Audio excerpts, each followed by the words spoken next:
Hello, everybody. My name is John Reed. I'm Director of Band at Fayetteville State University. Our marching band, also known as MBX, Marching Bronco Express. Hello, everybody. My name is John Reed. I'm Director of Band at Fayetteville State.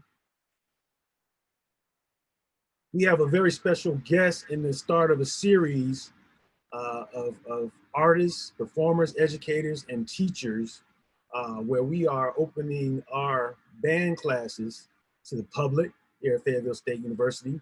So all of our students that are in the band program at Fayetteville State University are required to attend for their grade, as this is a band class, but we're also opening this up for everyone so we can share this knowledge. The first person that I am starting, really dear to me to start this series off with is Mr. Roosevelt Pratt Jr. I truly and warmly believe that he is one of those band directors that really often does not get the credit and what he has produced in his high school program at E.E. Smith. And what I mean by that is that not only for my band programs, both at North Carolina Central and Fayetteville State University, bands across the country have benefited from this man. And he has not been really given the credit and honor that's due. I'll start off by saying that every band that I've ever had since 2001 or 2000 at North Carolina Central, every drum major was a graduate from E.E. Smith High School. And when I got to Fayetteville State, my first drum major at Fayetteville State was from E.E. Smith High School. And that's just my own experience. He has leadership, drum majors, former drummers that are at the helm currently at North Carolina A&T. He has drum majors that, leaders that went on to Bethune-Cookman. So, I mean, and the list goes on and on. So I really, also, I want to be here to learn from Mr. Pratt, as I often do. I have the utmost respect for his programs. His concert bands have received superior ratings.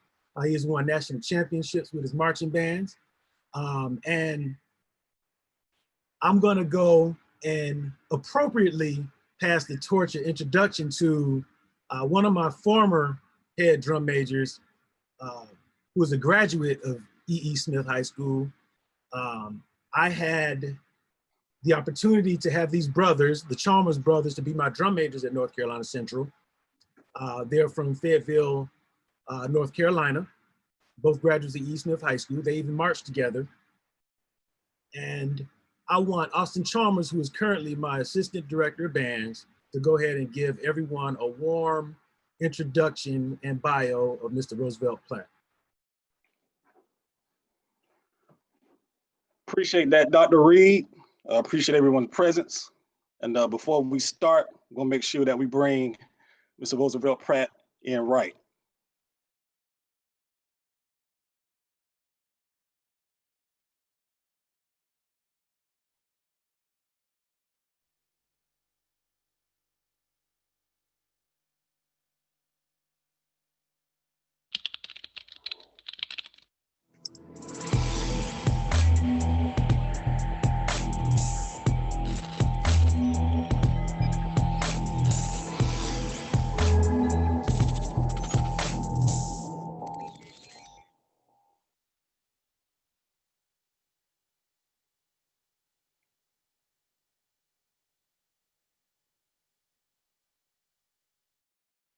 So we want to welcome everyone to the Musical Expression Series, our first master class.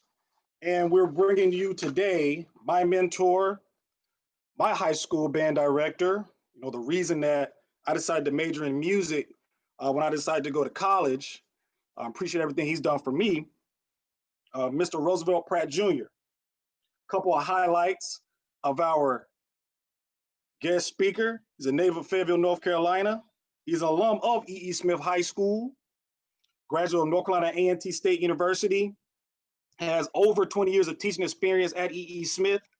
I'll let him give his overall number of teaching experience overall. He was the E.E. Smith Teacher of the Year in 2005. All county, all district clinician, which shows he has the respect musically of his peers. He was the Fayetteville Observer Reader's Choice Award, Best School Teacher in 2003 and 2005. And also, too, he was the recipient of the Award of Excellence in 2018 from the Southeastern District Banderists Association. He received the Award of Excellence for his ensembles, his teaching, his influence, and his contributions to music in the state of North Carolina. And so without further ado, if everyone please unmute your mics and give a round of applause and a warm welcome to Mr. Roosevelt Pratt Jr. Expression Series Masterclass. Thank you, guys. Thank you. First, am I heard? You guys definitely hear me? Mr. Chalmers, can you hear me? Yes, sir. Okay. Well, I would like to say thank you guys for inviting me here. I'd like to, I'm gonna go ahead and put it out there. I am 55, but sometimes I feel like I'm 65. And some of the things that I may say may come out like they 75. But please understand that it's all love here, and I just wanted to speak a little bit. Since you guys invited me, I wanted to speak. I want to say hello to everybody that's on the line today, and I hope everybody is doing well through this virtual time. I know that is a challenge for everybody, definitely me, because I'm definitely not a big technology guy, but I'm learning as we go. So I'm hoping everybody's making it through this virtual stuff, and and all the cancellations and things that is kind of dragging us down when we know this is our time to have fun and do what we do. But keep your heads up. Everything's going to get better. We're going to get to the other side of this. I would also like to thank Dr. Reed. Dr. Reed for inviting me into this series. I think this is going to be a special thing. I'm going to be involved with it every time you guys have it because I love to listen and learn. That's my biggest thing, is to listen and learn and grab more. Mr. Reed, I appreciate you for calling me and inviting me into this. I'm going to speak a little bit about the leadership structure that I had at E.E. Smith over these couple of years. I also want to thank Professor Austin Chalmers for such a great introduction into coming into this series with you guys.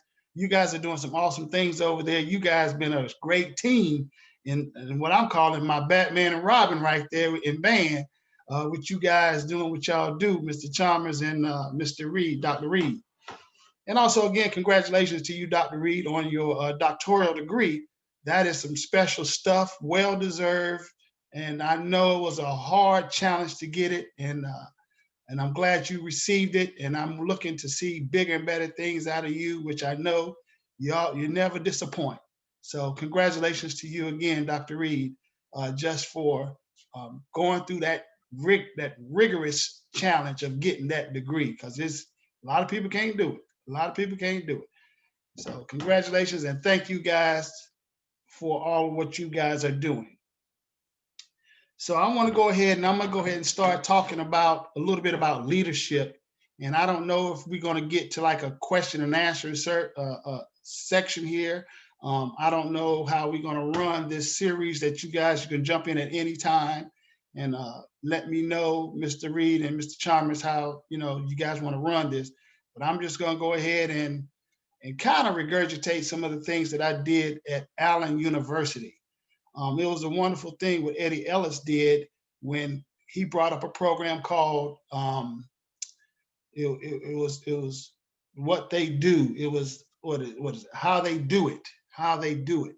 And he brought in some quality young directors that I've had a chance to meet and work and talk to and become Facebook friends and all that stuff, and just had a wonderful time when I did that. So I want to share the same kind of knowledge here. I mean, during that time, everybody was split up to different sections. I had opportunity to talk with Dr. Julian White there, and Donovan Wales was there speaking on certain things. I had O'Neill Sanford was there as well. There's quite a few people. Actually, I met Dr. Robert Lawrence for the first time. And of course, he just recently passed away. Rest in peace, sir. And I found that he was actually a Masonic brother of mine and also a member of the greatest fraternity, Alpha Phi fraternity, like I am. So we enjoyed the conversation that we had there. But they brought me there to talk about the leadership structure that I have at E.E. Smith.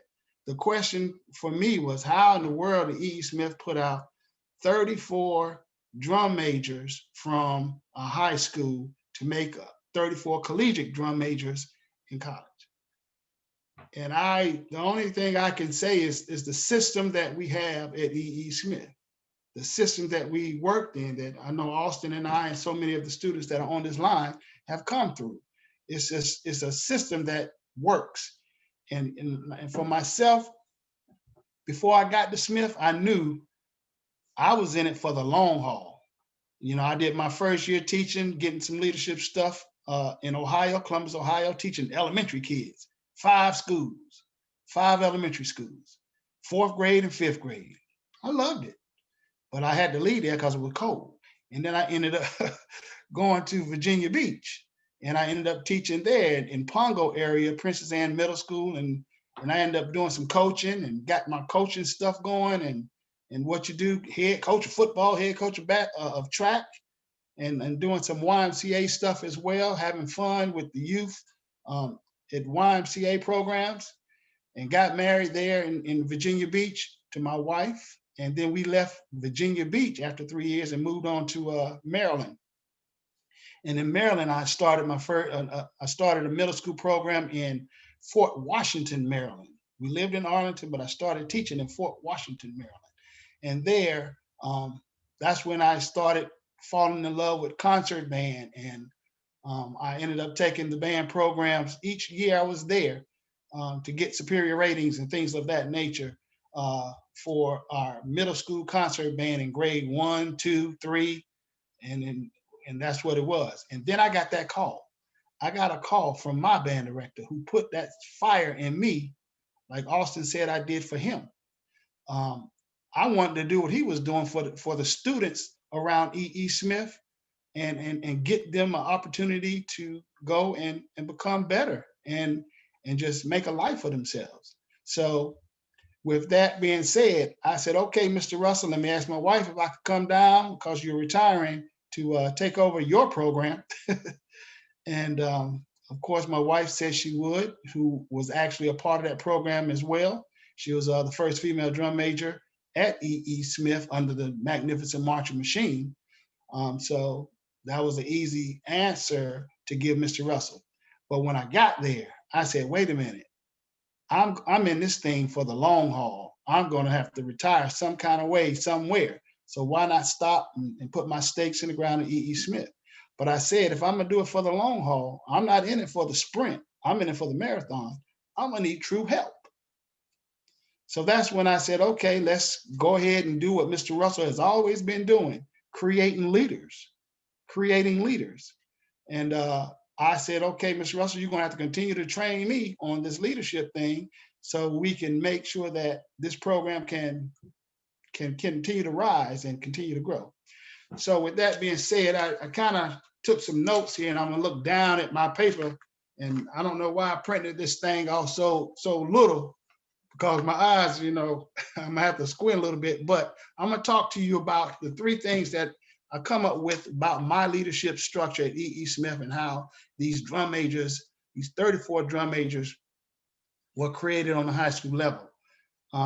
First thing is going to be the seasons for leadership structure, which means what I do going through the fall, the winter, the spring, and the summer. And then I get into the phase 2 of it, where I talk about the leaderships in action, what these students are actually doing. And a lot of this stuff is going to be repetitive to some of these great band directors that I see on the screen that I know are doing outstanding things as well already. But I'm actually going to be speaking to the students that are actually aspiring to be a band director one day and try to get some leadership up under them as well. So they won't have to work themselves in the ground. So if you will, leadership in action and actually what they do all the time. And then I'm gonna close out with student engagement and empowerment. That's the three things that I'm gonna talk about. And this is what I did again at Allen University and had a wonderful time with the students there as well. So when we talk about how I broke down my first year at E.E. Smith and knowing that I was going to do this for the long haul. The long haul is trying to get to retirement. I had been teaching 7 years and I knew I had about 23 more years to go. And then I find out they are not going to count the years that are out of state. So I had to start calculating more. So I definitely knew I need a longevity kind of thing going. So what I did was, okay, I looked at the football team, and most of you can, and you will probably see about 10, 15 adults out there running about 50 students on a football team in high school. 10 or 15. But here I am, one person with 110 trying to run the full program. That doesn't work. It doesn't work. But however, the system works because we are maturing young adults to become those same adults that were helping with the football team, but with the band. So in the fall, this is what I start looking for in the fall. I look for my A student. This is the very first day after band camp when we start going. I'm looking for my A student, which is the example student. And then I'm trying to figure out who's the B student that's kind of following that example student. And then the C student, that is the student that's kind of unnoticed. All right. So I'm placing them, I'm categorizing them, I'm putting them in a spot. So after I get them in their spots, you know, that A student, the example student, is the person that responds and has the most focus and follow through and is the best example at everything we try to do. It's a great musician, knowledgeable of all the fundamentals. And I mean, you only have to say it to him one time what to do. And of course, you got that B person, that follower, that will actually follow what the example is doing and execute that just as well. But they need somebody to show me how to do it, other than that leader, that A person that actually stands out and does it. So I do that in the kind of fall part of the year, and I just watch them grow into those roles and figure out what's happening. And then I get into the winter part. After I get in the winter part, while this is me every year, program is running, but I'm looking for leaders all the time. In the winter part of the year, and this is something that I've been doing, but I talked to Professor Chalmers too some time back, and I asked him what's his advice when the students started changing on me. And Mr. Chalmers said, well, what you probably need to do is probably reel them in your office one at a time and just get to know them one at a time, one person at a time. So I took his advice and I started really digging in on just their personality, who they are. And then I started really assessing their communication skills. And I started assessing their articulation skills, how well they can, you know, talk and speak on certain issues and represent themselves. How hard is it to represent yourself? And then after that, and thank you, Mr. Chalmers, for that, because that really worked. And also listening to and watching the behaviors of them and their confidence levels and the maturity levels and all those different things. I look for those things in the winter months. This is coming like after the Christmas parades, going into the MPA time, concert band stuff, all county stuff. These are the things that I'm doing at that time. And I'm finding who's kind of fully committed to what we're doing. Some kids are just in it for marching band and then they get ghost, come back around. But I'm looking for the full picture person. And that's that A student as well still. And then some B people that are following. And then we get into, after all of that, we get into that springtime, the jamboree seasons and all that stuff. I'm still watching those things, seeing the kids that got that confidence and showmanship and all that stuff just popping out now. They ain't scared of nothing. They just ready to go.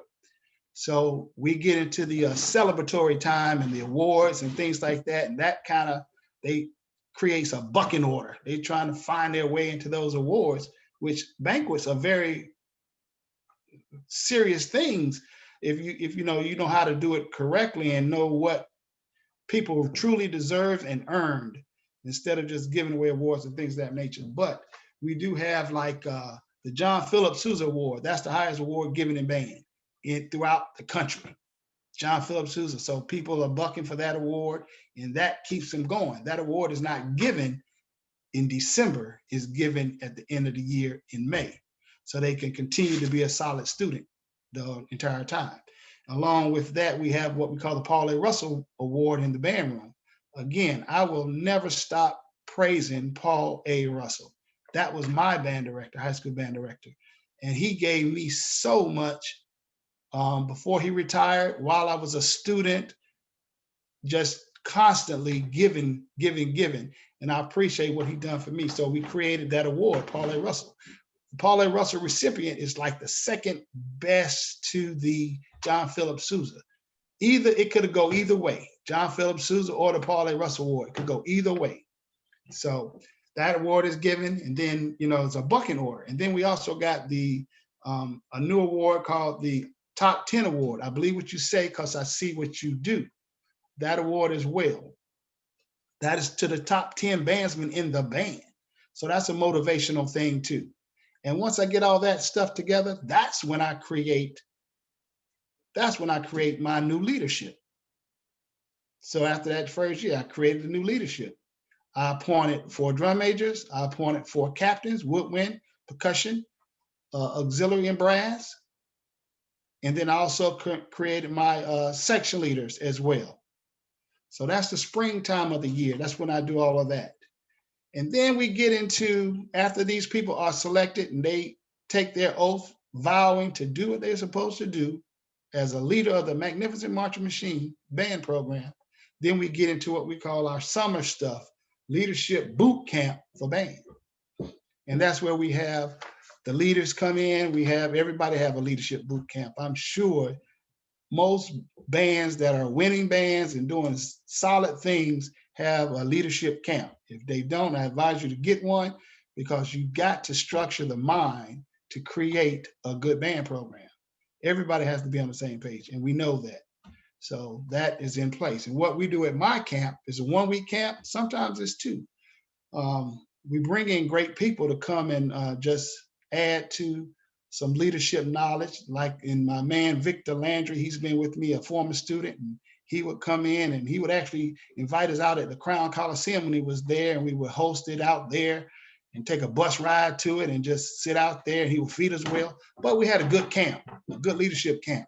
Within that leadership camp, we would start creating certain things. They would start talking about Pratt's do's and don'ts, what Pratt like and what Pratt don't like. This is what we cannot happen in the band because Pratt don't want it. And that is a thing that helped them as leaders to understand how I'm going to give them the autonomy to run the program. Because if they can't understand the things that I don't like, they cannot be one of my leaders, of course. But after they understand the Pratt do's and don'ts, we probably get into some other exercises, team building exercises. We get into some leadership scenarios, what they might face and all that good stuff like that. We start talking about all those things and just giving them a solid understanding of what they're about to go through, okay? And we would also bring in some past leaders to talk to them. Some of the leaders that possibly been drum majors on the next level, they would come in and they would share some of their bombshells, some things that when they were leaders kind of messed them up, and then how they worked their way through it. And those answers came through that as well, how to get through these bombshells.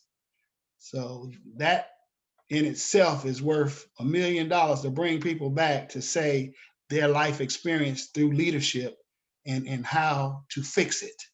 So that's always good to do, bring back your past. And then we give them the level of expectations as a leader, the things that they have to be able to do. We just let them know straight up, if you can't do it, then you need to go ahead and relieve yourself from this position. But these are the things that you got to do. All right. And this is all the summer months. And then, we have a hot seat, meaning we'll put them in the middle. We'll let everybody talk about them. We'll start to build that constructive criticism So throughout the season, when we want to tell them jokers, look, you ain't cutting it, or you doing this, doing that, and you playing around and you're not doing your job, they're getting strength right there from the leadership to let them know, look, we're going to let you know. So you better get strong and get a tough skin, and let's go to work, because that's what it's about. Okay. Moving on. Then at the end of that camp, during the end of the band season, we'll let the captains, the drum majors, and all select their squad leaders. When I say my captains and drum majors, that's my 8-pack, which is my 4 drum majors, if 4, and my 4 woodwind brass, my woodwind brass percussion auxiliary camp. That's my 8-pack. After I get my 8-pack in place, we'll solidify who those extra 10, which turn into an 18-pack. And that's the section leaders and all of that. So I got 18 students policing the band, within the band. And then I break it down even further and let them create the other side of the 50. If they're on one side, they get to select the squad leader, the other side of the 50 leader.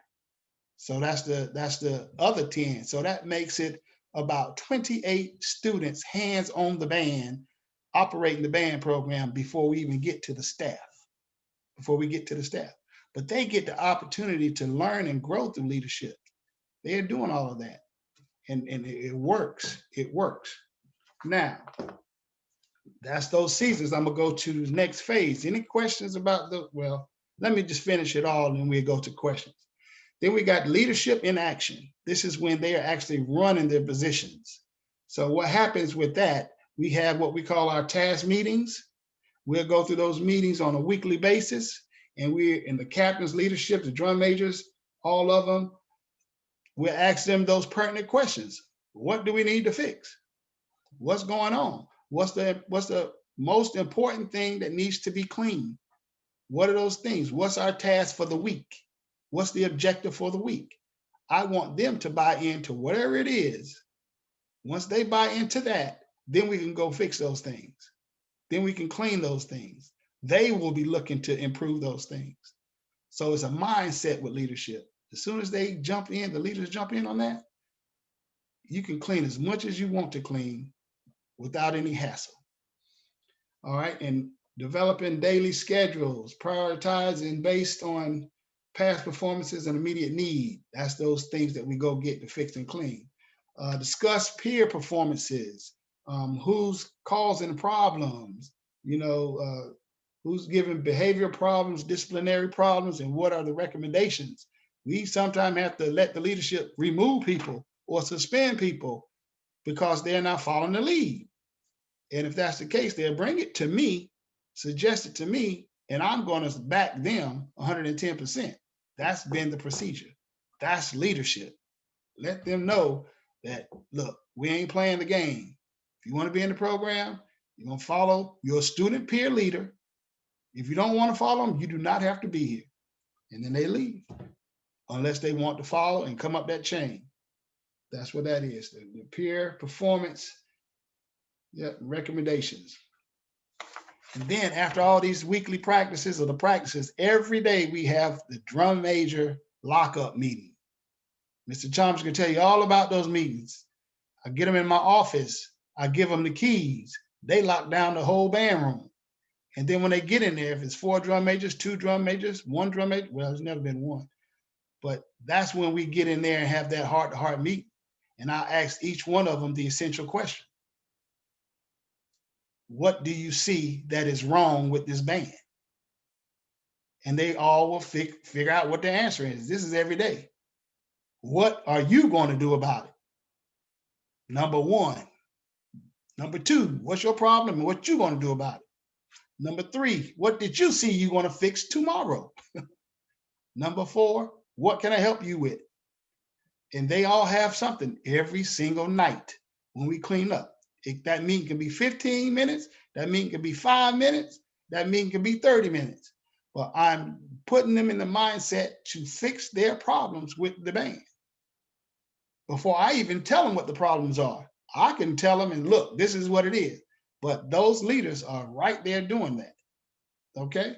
So that's the lockup meeting, the essential questions, making them thinkers. What are the problems? All right. And also the drum majors have a designated area on my whiteboard where in class, when I'm teaching and I'm going through certain things, they got an opportunity before class, after class, or during class to go jot down something that I just said, or something that I did, or something that they know they have to remember. And they keep it on their drum major's corner in the band room. They just keep taking notes. So when I get out of their way, they know what to do. And of course, they leave from the podium. I allow my drum majors on the podium. My drum majors all get to run the podium. I will designate what I want my drum majors to do. If I have 4, one of them can be just attendance. If it's the drum major number 2 can be the most enthusiastic performer, you're going to work with the dance committee. You're going to work with the teaching the dance routine. Number 3 can be that disciplinarian. I need you to focus on that disciplinarian, on the discipline of the band the entire day. And they can switch roles. Then I know I got that one special guy that, like Mr. Chalmers was, really good with the music concept. Understand, got a great ear. He's my music drum major. So I'm gonna put him up on the podium. And of course, I'm gonna make all of them rotate those positions to develop. And then once they get those, we got a machine running. We got things going with all those things in place. Okay, and then only people allowed on that podium, just like most band rooms, is the band director and appointed drum majors and band staff. That's it. And nobody else. We make that podium the sanctuary. So everybody knows that. Now, and the last thing, I got something from one of my other former students, and Donald Parker. He let us realize, and I kind of employed this into the band, about the influence that one person can have on the entire band. And that will last an additional 4 years after they graduate. Meaning after they're a senior, those freshmen, sophomores, juniors, and seniors. Donald Parker is an outstanding young man as well that worked with Mr. Reed. And I don't know if that was a concept of Central and Mr. Reed, and he kind of grabbed that from Reed, and Donald's just a stand-up guy himself. But those kind of things has to be noted, that you either gonna give a positive impact on this band or you're gonna give a negative impact on this band that is going to last for the next 4 years. So when they understand that concept, all leaders, drum majors, they understand what kind of image they need to portray in the classroom, in the school, in the band program, and all of that. So that's how that works. I'm almost done, y'all, almost done. That's the 7-year influence. And then we get to the one thing that I like to do the most, that is, and if you remember anything as an aspiring band director or what have you, is in student engagement and empowerment, get out of the band program's way. Get out of the way. And what I call, get you a director's chair and sit it down. You do all your teaching through the day, you create your field shows and you do all that stuff. I know a lot of times we get to where we don't create the field shows, or over the years for me, I did my first couple of field shows and then I got assistance from Mr. Hollins and Clytha Williams, who's Miss Hollins, the band director now at North Carolina Central, and his wife. They would come back and give me a show maybe twice. And I've had 2 or 3 shows from the renowned known Gary always come through and give us what we need as far as information and show drill writing stuff. So I appreciate that as well. Gary Bryant, North Carolina A&T, outstanding person, knowledgeable about everything. And of course, he comes in and he assists me a couple of times on several different things. But I mean, you got to have those kind of people in your back pocket too, because being a band director, going for the marathon and not the sprint, you're gonna need support, solid support. So people like that, you got to have. And I know Mr. Chalmers know all about it. I don't know, it's quite a few band directors in North Carolina know all about Mr. Gary Bryant, So just to let you guys know. But moving from that, saying getting you a director's chair, sit down and yell action and let the band do what they're supposed to do. After you've met with them, after you met with the drum majors, after you got your field show and everything in place, after you taught your class and in teaching your classes, you teaching the music and all that, but also you can teach. I've written the whole drill on the whiteboard. So I know when I go outside, I ain't messing with it. The drum majors got it. The section leaders and squad leaders got it from the times that I have in class. Of course, I can yell cut. And when I yell cut, that's my whistle. I have a whistle, and that's my cut. And that's when I would jump in and I would go and try to fix some things up and clean some things up and tell the drum majors, y'all didn't catch this. Y'all didn't see that. Now this is after everything is taught. After the show is taught, the way I want it to be performed and all that, then is get out of the way. You know, I'll whistle and stop it in a minute. Nope. Come here, drum major number 1. Do I have to do your job? Come here, drum major number 2. Your side of the 50 ain't looking good. It's all their responsibility. And you got to get out of the way and give it to them. You cannot do their job. If you're going to be a true teacher, you don't need to be a teacher and someone that's interfering with the leadership structure and development. Get out of the way. Let them jugglers work. Also, that's the same way of saying, you know, work smarter, not harder. You don't have to do everything. You don't have to be the one man that makes it all work. Get out of the way. Trust your decisions that you made in your leadership. You made them. Get out of the way. Let them develop and grow. You know, let that A person, that example, be the example. Let that B learn and grow to be the example himself. Get out the way. You know, keep coaching, of course. That's what it's about. Keep doing what we do, but get out of the way when at the right time.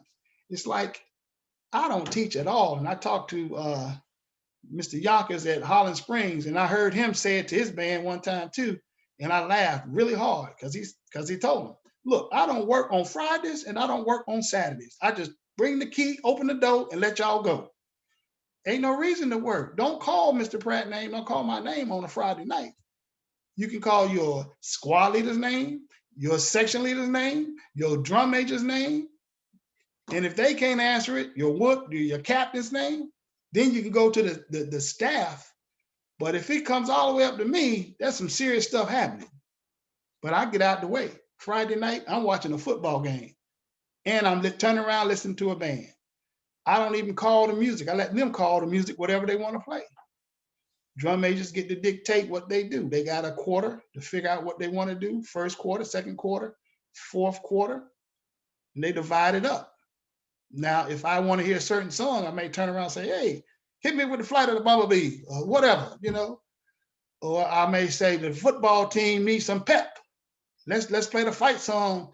Let's tear up this field or something because the football team needs some pep. Let's knock that out and help the team try to win because, you know, without the band, it's just a game. So anyway, we do all those kind of things, but I get out of the way and I let the leaders lead. I let them lead. Do they mess up? Yes. That's when you step in and you fix them and you polish them and you make them perfect again. But you don't have to be the person that dictating everything, running everything, throwing your shoulders back, running up and down the ladder. That's not Pratt. A lot of people like to do it, and I don't have nothing against that. It's just I'm training leaders. That's what we've been doing. And it shows. I've, under myself, had 24 drum majors on the collegiate level because I let them go up the ladder and do what they're doing. I can definitely go up the ladder. I do it for the national anthem and all this other stuff, but I choose not to because I am doing what Russell did with us.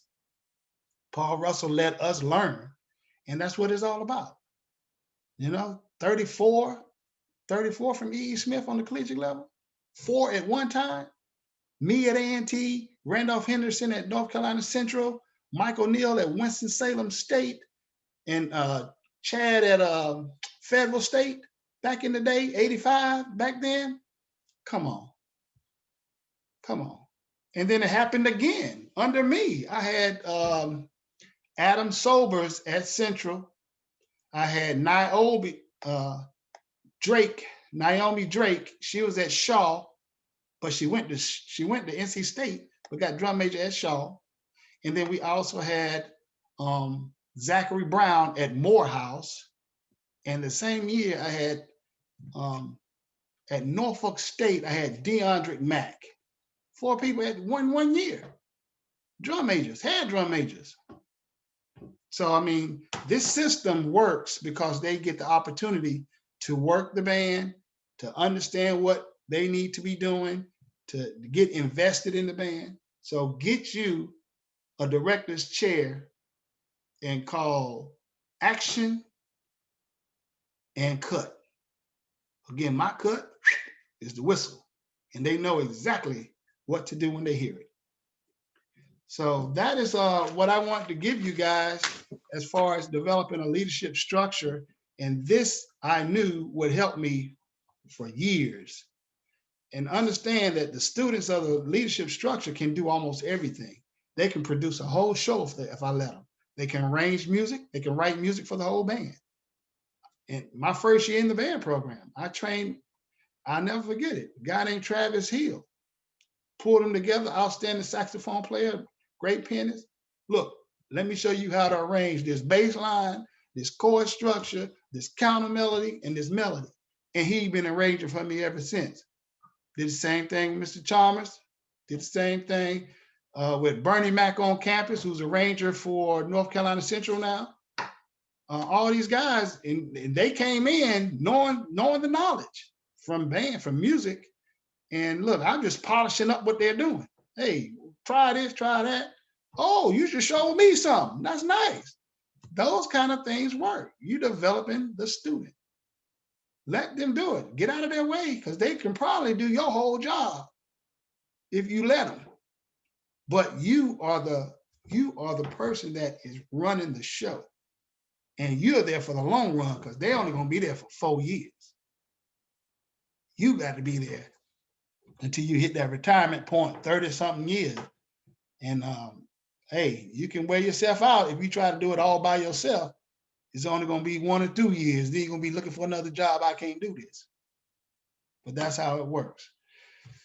But again, that's what I wanted to say. I want to thank half of you guys again for being here. I seen Oscar Wright on the line. I know Adrian Wright. He's one of my partners, man, that's been at it back and forth with me in South Carolina. And we chop it up all the time. And I think he threw my name out there to go to do the thing in South Carolina at Allen University. I've seen Bernard up at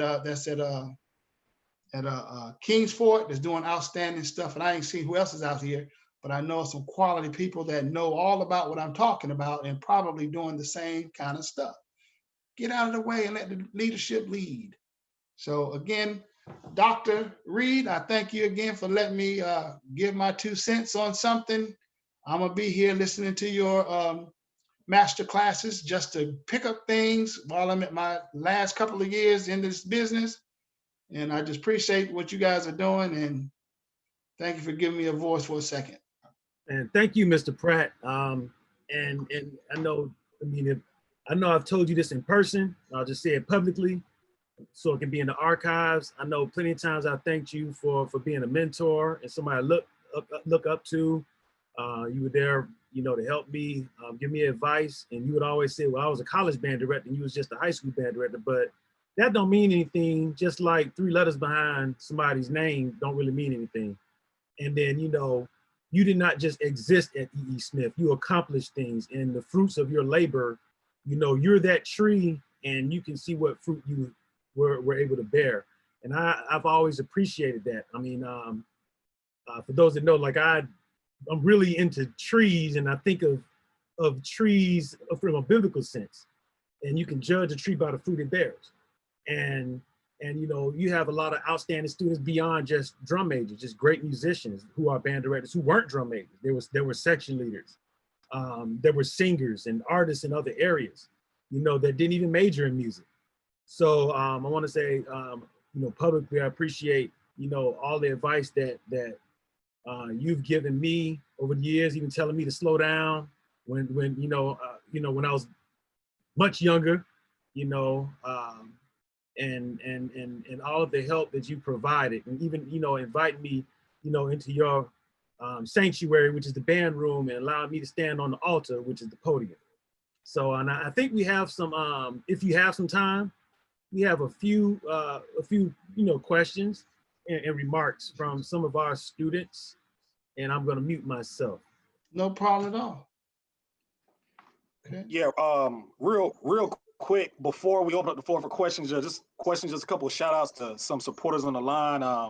Bernard Bradley, appreciate your support. Mr. Curtis Bell, Harden, Devon Pickett, I see you on the line. Gary Bryant, Oscar Wright, Taylor Whitehead, and Mr. James Holder, appreciate your support. Mr. Andre King from Shaw University, and Mr. Warren Shaw. We appreciate you all support today. So I just want to give you all a special shout out. Thank you for everything that you're doing.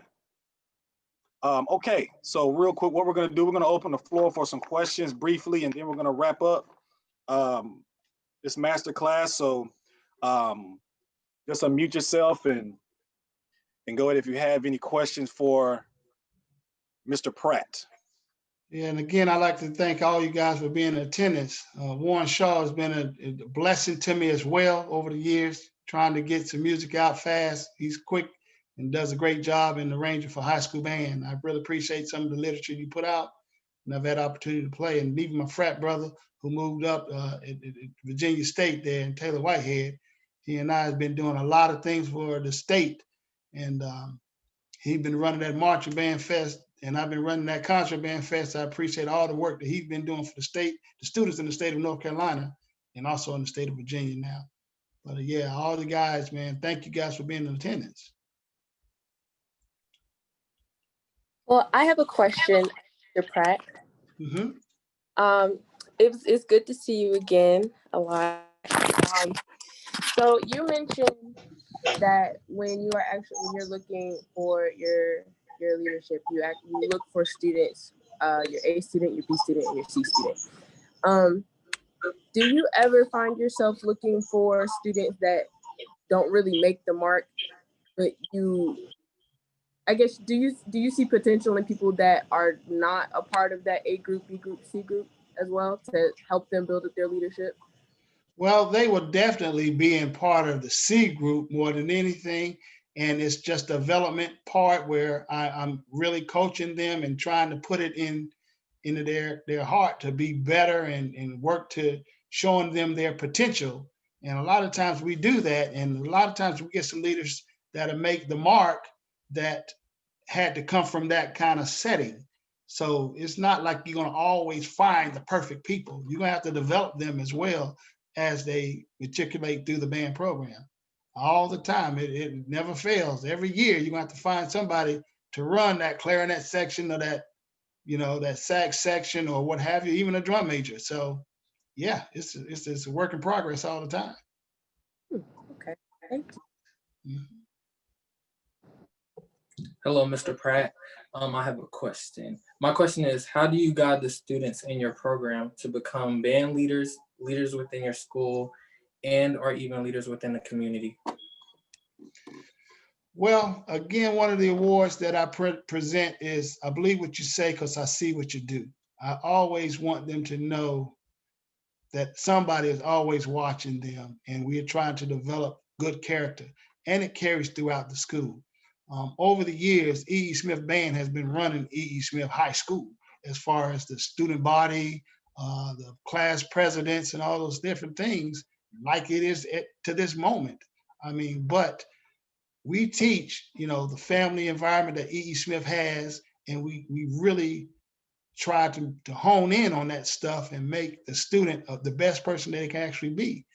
And then try to develop their musicianship and try to develop their membership in the program as a solid member is all we do. So that's just what leadership is with the band program. So when their parent drop them off, I want them to be dropped off like they're being dropped off at an Army boot camp, and they coming back a different person.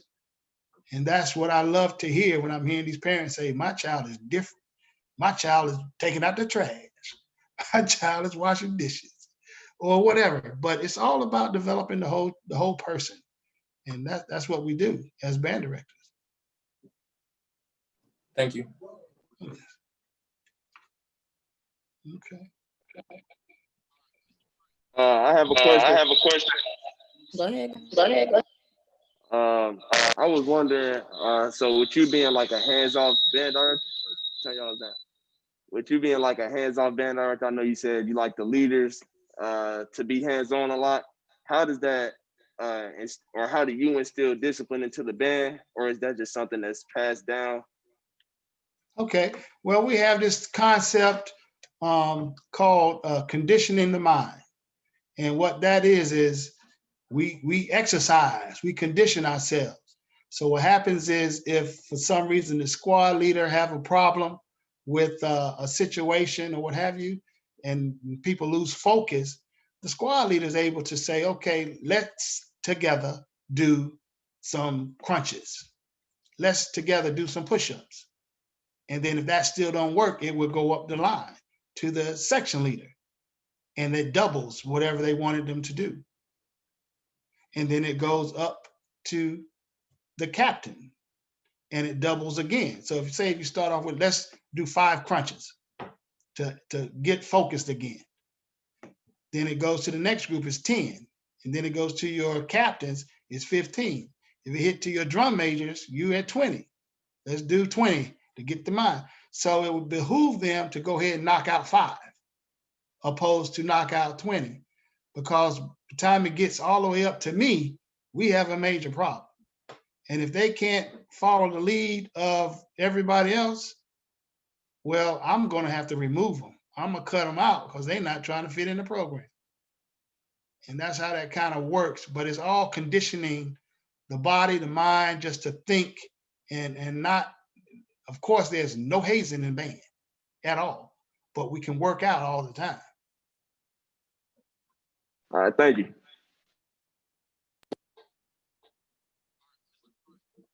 My question for you is for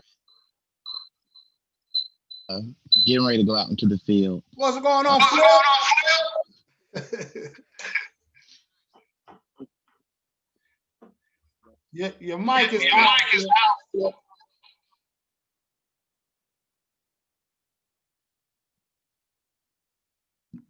All right, can you hear me? I got you now. Yeah. All right, cool. So my question is, what advice would you give to young band directors that are getting ready to go out into the field to build a program that the community can buy into? Well, you got to look at it from your individual standpoint. Can I build a band in this program? You got to look at your feeder program and see what the lifeline is of that program. You got to see what your resources are for that program. Can you develop your own feeder program? Do you have enough instruments? Do you have the support to get instruments, method books or whatever, to develop the program? And then you got to see what the program is about when you get there, what they're used to, and then you can see if administration allows, you can start suggesting different things that will make more members interested in the program and start building from there. But it's not hard to do. It's just going with your desire to make a band. And once you get that going and started from the concert band side, musicians, then the fun stuff comes from there. So that is how you have to build that. But you got to see that line of the ability to create new members coming in, that lifeline, and then start molding everybody while they're in there. But it is easy to be done. It's just, you got to have the desire to fight that fight and get it going. Thank you, appreciate that. Yep. Hey, Mr. Pratt, I have a question for you. Coming from the education, music education standpoint, I know you talked a little bit today about leadership. I want to ask you a question about, has your philosophy of music education changed over the years? And 2, where do you see music education going into the future? especially during these unprecedented times? Well, it has changed only because students have changed. The generation has changed, and it's kind of teaching different kids. I mean, when I first got there, I was teaching true young adults how to be productive members of society, and that was the true thing. And then it started shifting to a younger mindset, and I had to change up trying to get them to mature up. So a lot of things kind of changed over the years, but my whole philosophy has been to move students through music to make them productive members of society. But it's still that, but it just changed on the student. When the student change, you're gonna have to change. You're not gonna be able to teach it the same way you've always been teaching it. Even though fundamentals are fundamentals, the approach on it you have to play around with that till you get what works. And I'm finding that now through this virtual stuff, man. It's some stuff that's kind of killing me, that I think are some good things can be happening now, but the student focus is a different thing. So it's the generational thing that's the difference. And I mean, you continue to do what you can do the best you can and try to get them ready to be productive members of society through music. So that's Thank what I you. have. Yes, sir. Okay. Good questions. I appreciate these questions. I have another question. Oh, my okay. bad. Go ahead. You go ahead. Oh, okay. Hey, Mr. Pratt. Hey, my girlfriend. What's going on, Destiny? Oh man, Miss Perfect. That's the girl. Oh my gosh. I had a question about teaching out of state, because I know there are a few students that want to do that, but like, did you have an overall good experience out of state? Well, of course, all my out of state stuff was before I got to E.E. Smith, and I loved every minute of it. I loved every minute of it. The first year teaching, you know, I had opportunity, like I said, was teaching 5 elementary schools, 4th grade strings, and I had to learn that on the fly because North Carolina A&T did not have that methodology class on strings at the time. So I learned it through what they did teach me through the brass and the woodwinds, and started the strings. And then, but that whole environment was so much fun. I remember that first year, I had a chance to teach at the school called Trevor Elementary School, where, and this is going to tell my age, but I mean, I'm 55. I was teaching a student of that father was Buster Douglas. Buster Douglas was fought Mike Tyson. I think he was one of the first people to beat Mike Tyson. And we had fun. We created this little boxing ring in the cafeteria. And he was a trombone player. He got it in that ring, and his dad got in there the night or 2 or 3 nights before he fought Mike Tyson. And I'm looking at this man having a good time with it, teaching those kids how to play simple 3-4 measure pep songs. Pep songs. And I'm looking at this father saying, "You getting ready to get the mess beat out of you, but let's go." And he ended up winning that match against Mike Tyson that year. And that was back in 89, 90. And then the years I had in the Virginia Beach, I'm at the beach. Man, I loved all that. I mean, you can really have fun wherever you go and create good music, you know. In DC, Maryland, I fell in love with go-go at A&T in Moore Gym. But when I got to DC, man, that go-go was fluent. And I was up in Maryland, man, all I had to do was buy me some congas, put them in the back of the room, call a go-go session on a Saturday morning. And all of a sudden, all my kids come in for that go-go session. And I say, we're going to do that after we get done with these concert pieces. We're going to the session. And man, we had a ball, man. I just loved it. I loved it. And then I came home. But yes, you can have a lot of fun out of town. It's you. You're going to create your own fun. You're going to create your own happiness wherever you go. So I'm sure you can have a lot of fun out of state, wherever you go, any state.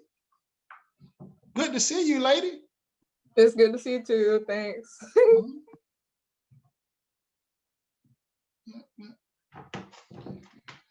I've got one more question for you. Oh, did somebody else speak? I don't want to ask another question. Go ahead, Deja, and then I'll go after you. Go ahead, and I'll go after you. All right. So my question is, what is a fundamental that you are, I'm sorry, hold on, let me get my words together. What do you feel is a fundamental that all of your student leaders have that flow through you? What is one of your fundamentals that you teach to your student leaders? And it's just, you feel that it sticks everywhere that they go. Okay, and all of them can tell you exactly what it is what I say to all of them. That's called mind over matter. In every situation, mind over matter. If you don't mind, it don't matter. But if they going through anything throughout life, they have to approach it with that concept. They got to dissect what it is. They got to let it sink in their mind and think about it and figure out where it is, prioritize where that situation is, and do a mind over matter assessment and flow. So they all know in all the scenarios in band and with leadership, their peers, it's a mind over matter concept. And then when they leave, that's a life lesson as well. So that's what it will be. Well, thank you so much. You're welcome. You're certainly welcome. Hey, Mr. Pratt. Hello. I have a question for you. So being in the ranks, being a leader in high school and at the college level, what is one of your memorable moments that someone taught you about leadership? And now, since you are a band director, teaching that to the youth, what is like, is there a concept that you still hold dear to you over the years that someone else has instilled in you? Okay. Yeah, well, Mr. Paul A. Russell, my high school band director, he had always told me, you are a leader. And he told me that I was a trumpet section leader at the time, but he also made me a student director because he didn't want to take me off the trumpet. But he always would tell me, you are a leader that's going to learn. All leaders continue to learn. They're not there just to hold a stick. They're not there just to call the shots and all that. They're always there to learn. And from that point, I'm always listening and learning. Even when I left the East, went to A&T and everything I do, I'm trying to see what's working for everybody. And I appreciate what that is. And I learned, one of the main things I did learn was in band, if you don't have a concert band, your band ain't gonna be successful. Your band will be fun, but it ain't gonna be successful. When I came back to North Carolina, I noticed the high school bands that had a true concert band was Dudley with a guy named Professor Millsap. That band program was so awesome, and I just admired what he was doing.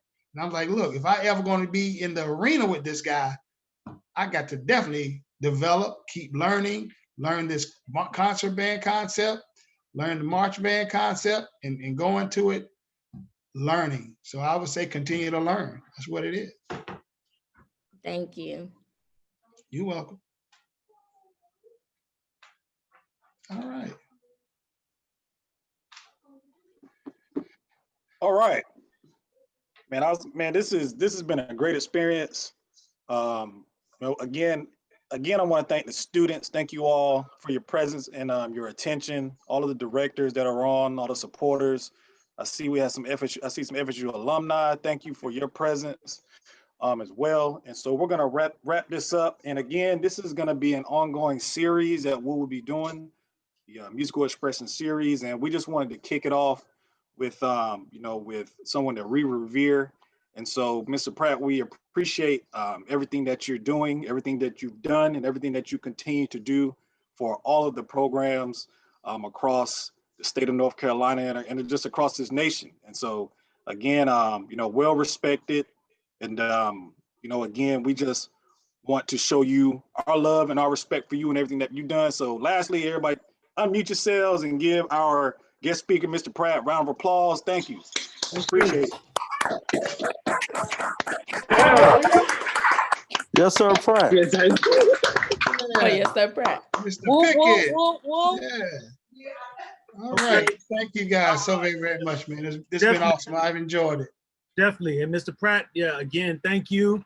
Band students, we are checking roll to see who are in here. Everybody was supposed to be in here. We know who was and who was not. But we are going to continue this. And right now on deck, we're going to, for next week, we have Polk County's finest coming up next week. And FSU, Fayetteville State alum, Mr. Davon Pickett. Sir. Will be next week. So you can, if you can, most of you are, I see, because I'm looking at the statistics. I have begun to subscribe to the Facebook page. Just subscribe to the Facebook page, and then you'll see the platform of how we're going to distribute this series. Once Zoom downloads this, we get it, the video downloaded, we're going to also put it on Facebook Live. So you have multiple places to get it. It'll be on YouTube as well as the MBX Facebook page. So we want to make sure everybody has access to all of this knowledge. And really, for me personally, as a FAMU grad, this is a personal venture. I strongly believe that there are a lot of voices that aren't heard. And I know, you know, we often hear of all of the big names and all these other people that have done these things and stuff and played here and played there. But there are a lot of people that are out there putting in the same amount of work, or if not more, and they kind of go unsung or unheard. So this is something personal for me to really champion and to get these voices out and let the world know that, hey, there's other people out there that are working hard, and they may not have the same resources, but they're out there producing. Quality students, they're giants in their community. They are, you know, and they are just doing the thing. So we're gonna continue to push this forward. And again, thank you. Thank you, Prof. Chalmers. And let's see, as we end the band class, drum majors, do you have anything?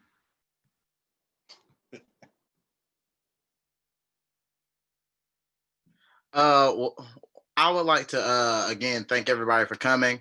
Mr. Pratt, being someone that's been in the neighborhood and someone that's seen your program over the years, it's definitely always good to hear your perspective on music. So we're definitely appreciative of your time, and hope to listen and get some more information off of you as time progresses. Yes, I totally agree with you, Brian. And also learning these leadership skills, not just through music, but through all walks of life. Because like you said, you have students, or at the collegiate level, we have students in the band who are not music majors. For example, I'm a sports management major, but these leadership skills, the stuff that you taught us, I was full, to be honest. I loved every moment of it, and we can take this and use it and implement it in our everyday lives. So thank you so much, Mr. Pratt. Okay. All right, thank you. And we got an outro. Good job, Mr. Chalmers and Dr. Reed. Awesome program here. Thank you. And the students of Fayetteville State, y'all got a great thing going, especially during this virtual time. Awesome. All right. All right. Appreciate it, everybody.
man, I'm gone. It's good to do this, man. I appreciate it.